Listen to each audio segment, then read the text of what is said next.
Hello বন্ধুরা, life with স্মাইলের আরেকটি নতুন ব্লগে তোমাদের সকলকে স্বাগত। আশা করি সবাই খুব ভালো আছো, সুস্থ আছো, আর আমিও কিন্তু বেশ ভালো আছি। আজ সোমবার আর এখন বাজে সকাল 6টা। এখন থেকে তোমাদেরকে সাথে নিয়ে আরেকটা নতুন ব্লগ শুরু করলাম। আশা করি ব্লগটা একটু কিছু হলেও ভালো লাগবে, আর যদি ভালো লেগে থাকে তাহলে প্লিজ একটা লাইক, কমেন্ট আর সাবস্ক্রাইব করে দিও। আজ সকাল সকাল সবাই ঘুম থেকে উঠে পড়েছি, একসাথেই মোটামুটি সবাই উঠেছি। অ্যাকচুয়ালি আমার মেয়ে আর তার বাবা গেছে ঘুরতে ঘুরতে বলতে দক্ষিণেশ্বরের মন্দিরে। তোমাদের আগেও বলেছি আমার হাজব্যান্ড ও মাঝে মাঝেই চলে যায় সকালবেলা ঠাকুর দর্শন করতে। তা আজকে ওর মেয়েকে নিয়ে গেছে। আগের দিন রাতেই ওদের ঠিক ছিল যে সকাল সকাল উঠে বেরিয়ে যাবে ঠাকুরদের দর্শন করতে, কারণ সকাল সকাল না গেলে না বেলা যত বাড়বে তত রোদও উঠবে আর ভালোও লাগবে না। আর তার উপর ও এসে ওর বিজনেসের কাজেও বেরোবে, তাই মেয়েকে বলে রেখেছিল যে সকালবেলা যদি উঠতে পারে তাহলে মন্দিরে যাবে। তা সকাল সকালে দুজনে দেখলাম উঠে হাত মুখ ধুয়ে বেরিয়ে গেছে। তা ওরা যখন বেরিয়ে গেছে আমার আর শুয়ে কি হবে, তা আমিও উঠে আমার মতো সমস্ত কাজগুলো করে নিচ্ছি।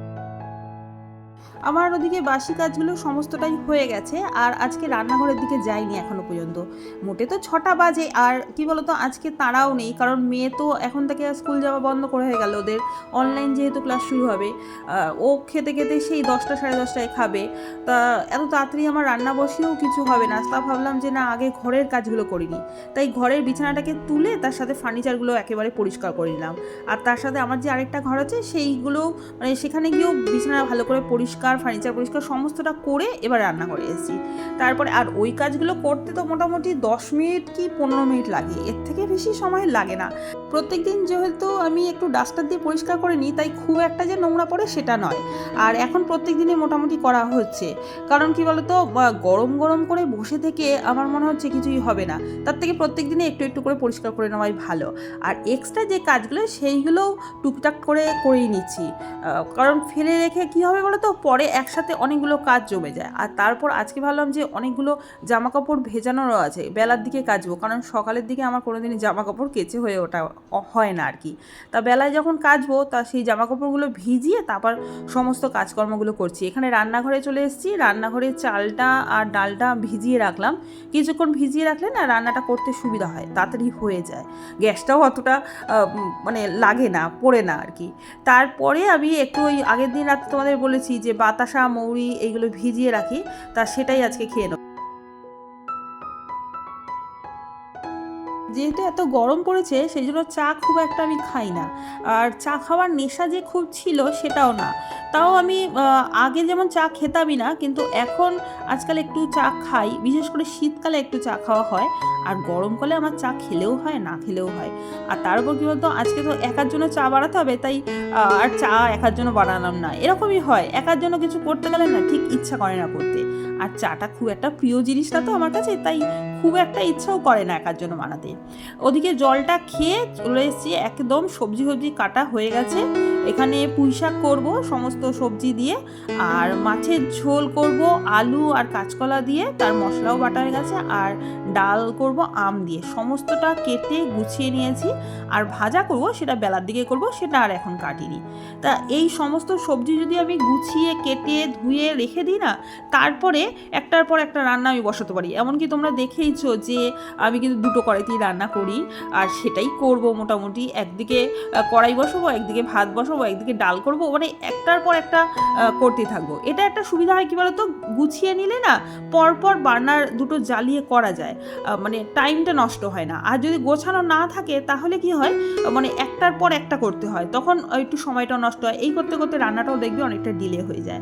তা আমি আগেই সমস্ত কিছু গুছিয়ে নিই, কারণ তাড়াহুড়ো তো নেই, কারণ ওরা এখনও পর্যন্ত আসেনি। আমার রান্না করতে করতে অর্ধেক হয়ে গেছে, তারপরে এসছে। যাই হোক, এখানে পুঁই শাকটা বসিয়ে নিলাম। আজকে পুঁই শাকটা করবো চিংড়ি মাছ দিয়ে, চিংড়িটা আগেই ভেজে রেখেছি। তারপরে ওই 5 ফোড়ন আর শুকনো লঙ্কা সেটাও গুছিয়ে নিয়েছিলাম, একেবারে সমস্তটা রেডি করে একবারে রান্নাতে বসছি। ওদিকে রান্না তো টুকটুক করে হচ্ছে, আর এদিকে কয়েকটা জিনিস গোছানোর আছে, সেগুলো একটু গুছিয়ে নিচ্ছি। আর তার সাথে তোমাদেরকেও কয়েকটা টিপস এখানে দিচ্ছি। এখানে দেখো, ধনে পাতাগুলো আগের দিন রাতে আমাদের ও এনেছিল, প্লাস্টিকেই ছিল, দেখলাম পরের দিন সকালে অনেকগুলো হলুদ হয়ে গেছে। তা আমি যেইগুলো হলুদ হয়ে গেছে সেইগুলো রেখে দিচ্ছি, কারণ আজকের রান্নাতে সেইগুলো দিয়ে দেবো, মাছের ঝোলে দেবো। আর ডালে দেবো না, মাছের ঝোলেই শুধু দেবো।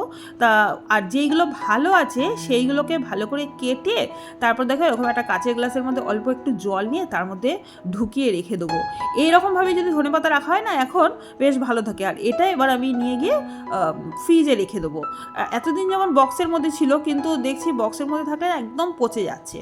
তা এখন আমি ধনেপাতা এরকম করে জলের মধ্যে রেখে দিয়েছি, আর যেদিন যেটুকু লাগবে সেদিন সেটুকু জল থেকে নিয়ে নিয়েছি। এই যে আদার যে চারদিকে ছোট্ট ছোট্ট অংশগুলো আছে না, সেইগুলো আমি না সবসময় কেটে রেখে দিই একটা এয়ারটাইট বক্সে। এগুলো ভালো করে ধুয়ে কেটে মানে দেখছো আমি ভেঙে ভেঙে রেখে দিচ্ছি। কী হয় বলতো, ওই যখন আমরা চা খাই একটু আদা দিয়ে মাঝে মাঝে খাই, তো তাই এই ছোট অংশগুলো যদি ধুয়ে রেখে দিই তাহলে যখন চা খাবো তখন ঘষে বা থ্যাতো করে এটা দিয়ে দিতে পারবো। আর যদি এগুলো কাটতে যাই, মানে ছালটা ছাড়াতে যাই, কিছুই পাবো না, শুধু শুধু নষ্ট হবে। তা আমি কী করি, এরকম ছোটো ছোটো অংশ করে, মানে যেগুলো বাড়তি অংশ সেইগুলো এরকম এয়ারটাইটে রেখে দিই, আর বাদ বাকিটা রান্নার কাজে লাগিয়ে দিই।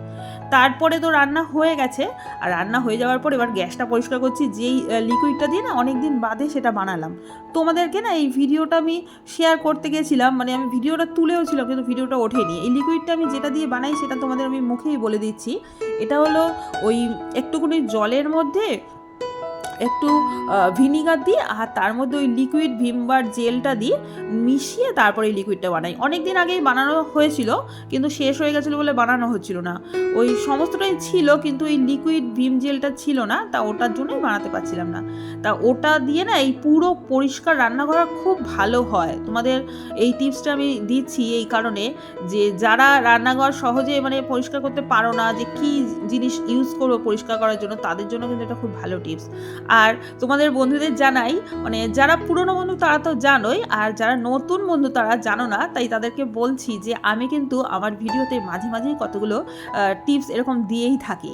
তা তোমরা প্লিজ ভিডিওগুলো চেক করো, দেখবে অনেক ভালো ভালো টিপস পাবে। আর তোমাদের বলতেই ভুলে গেলাম যে শুধু টিপস দেখলে হবে না, তার সাথে কিন্তু আমার চ্যানেলটাকে সাবস্ক্রাইবও করতে হবে। তাই বলছি প্লিজ চ্যানেলটাকে সাবস্ক্রাইব করে দিও। আর এখানে দেখো বেসিনটাকে আজকে ভালো করে পরিষ্কার করব। আমি যেভাবে বেসিন পরিষ্কার করছি দেখে নাও, এরকমভাবে যদি বেসিনটা পরিষ্কার করো না, তাহলে বেসিন একদম নতুনের মতো চকচকে হয়ে যাবে। দেখলে যে একটু সার্ফ প্রথমে বেসিনের মধ্যে ছড়িয়ে নিলাম, তারপরে কিন্তু একটু বেকিং সোডা দিয়েছি, তারপরে ভালো করে স্কচ ব্রাইট দিয়ে পরিষ্কার করে দিয়েছি, ঘষে ঘষে পরিষ্কার করে দিয়েছি। এবার জল দিয়ে ধুয়ে তারপর দেখাচ্ছি, দেখো কত সুন্দর একদম নতুনের মতো হয়ে গেছে। এটা আমি সবসময় করি, যদিও প্রত্যেক দিন করি না, মাঝে মাঝেই করি। বেসিনটা যখন একটু হলুদ টাইপের হয়ে যায় বা একটু নোংরা টাইপের হয়ে যায়, ঠিক তখনই আমি এইভাবে পরিষ্কার করে দিই। তাহলে বন্ধুরা আজকের মধ্যে ভিডিওটা এখানেই শেষ করলাম। দেখা হবে আরেকটা ভিডিওতে। Tata, by.